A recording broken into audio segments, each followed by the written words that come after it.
Welcome to my channel.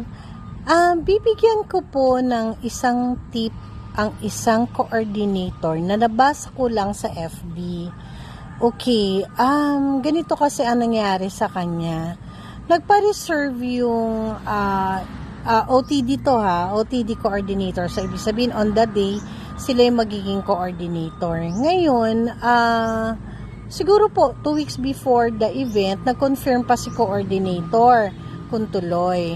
Pero ang isang part ng coordinator na hindi ko naintindihan, hindi kasi siya nagpa-down. So, no down payment ito. So, ngayon yung coordinator, ang nangyari sa kanya, so that's 2 weeks before, nag-confirm yung coordinator, nag-okay si client, pero 1 week before, kinancel siya ni client. Ngayon, ang tanong ni coordinator, medyo sumama yung loob niya, na bigla siyang kinancel 1 week before. Ang tanong dito, anong gagawin ng coordinator? Kasi hindi na siya tumanggap na ibang kliyente pa. So, dahil umasa siya na yung client, siya na yung kukunin. Ngayon, ang problem naman dito is, paano naman makakasiguro si coordinator, wala naman down din siyang hiningi sa client. Dahil nagsabi daw yung client, OTD before mag-start yung wedding or yung sa dressing pa lang, sa pagbibihis pa lang, babayaran na sila, which is medyo may lapses dito. Dapat kasi sa isang coordinator, magkakaroon po kayo ng at least 20% down o depende po sa inyo, o 50% down, up to 50% pwede naman. Humingi na kayo agad ng pinaka-deposito. Kasi yung pinaka-deposito, yun po yung panghahawakan ninyo na matuloy man o hindi naman po nasayang yung pakikipag-usap nyo.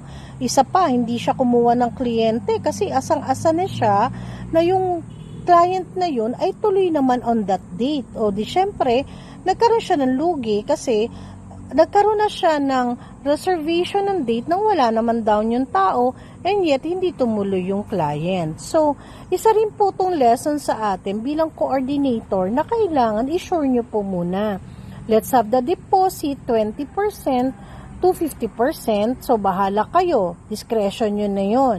And then have the contract. Kung matuloy man o hindi, pwede na pong non-refundable yun kasi ang lapses naman ay hindi naman sa part ng coordinator.